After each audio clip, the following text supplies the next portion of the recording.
Avec mon boulot, je n'ai pas toujours tous les week-ends, j'ai souvent que le dimanche en famille. Alors quand il arrive un week-end en famille, c'est l'occasion d'organiser quelque chose. Dans cette vidéo, je vous partage un petit peu mes petites astuces, mes petits conseils pour pouvoir mieux organiser son week-end. Et sans plus attendre, on y va de suite, c'est parti! Coucou tout le monde, j'espère que vous allez bien. Aujourd'hui, nouvelle vidéo, on va parler de s'organiser un bon week-end.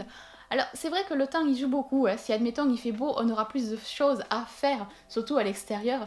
Alors que quand il pleut ou quand le temps est un petit peu nuageux ou même venteux, c'est pas tip top. Mais bon, il y a toujours de quoi faire.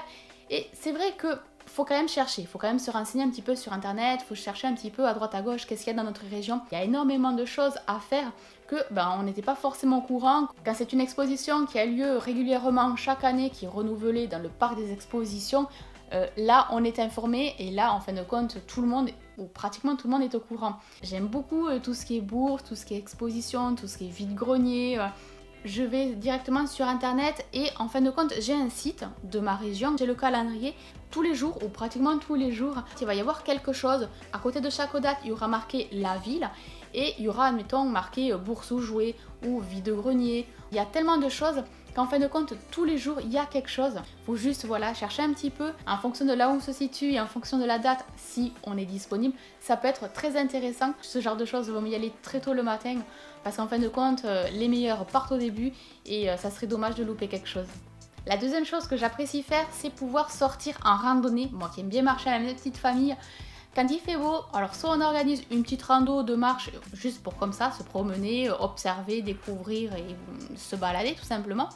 Ou alors on va organiser vraiment la journée avec le pique-nique et tout. Là franchement c'est le top, hein. Par contre le soir on rentre et on passe une nuit mais comme un bébé. Tout ce qui est parc et qui est à côté de chez nous, on les a pratiquement tous fait.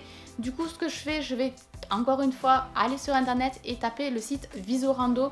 Là en fin de compte ce site, ça peut aussi être une application puisque on peut télécharger un petit peu le parcours, comme ça au moins quand on se balade on a le parcours en direct. C'est très pratique quand on n'a plus de réseau. Et l'air de rien, on a vu de très belles choses, on a vu des cascades et tout, franchement c'était magnifique.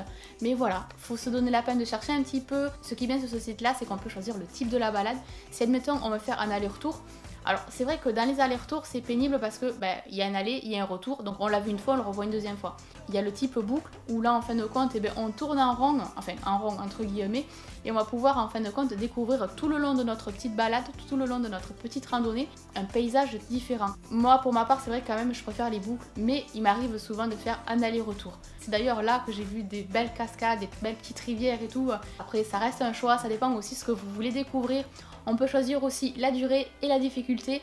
On peut aussi voir les avis et on peut aussi découvrir les photos. C'est vraiment un site très très bien. J'ai pu tester plusieurs balades avec et c'est top. Mais à condition que le temps soit avec nous. La troisième chose aussi qui m'intéresse le week-end, ce sont tout ce qui est parcs. Donc les parcs animaliers, les parcs d'attractions, les parcs où on peut découvrir un petit peu tout ce qui est plantes, les fleurs et tout. Il y a aussi le cinéma. Ça fait quand même plaisir de se retrouver un petit peu en famille devant un bon film qui vient de sortir au cinéma.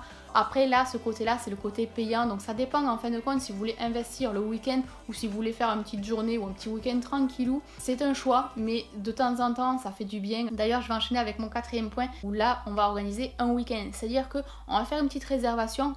Pas énormément loin de chez soi, hein, ça sert à rien d'aller très loin, mais histoire de pouvoir couper de la routine, changer de paysage. Parce qu'en fin de compte, le fait même de partir un week-end, de dormir ailleurs et tout, d'avoir vraiment une routine coupée, on va avoir l'impression d'être parti en vacances, d'avoir soufflé. Et je pense aussi qu'on a besoin de ce petit côté-là pour pouvoir se ressourcer, de pouvoir vraiment dire ouais, là j'ai passé un petit week-end tranquille. Il suffit de pas grand-chose, mais ça fait tellement de bien que franchement, de temps en temps, c'est très appréciable.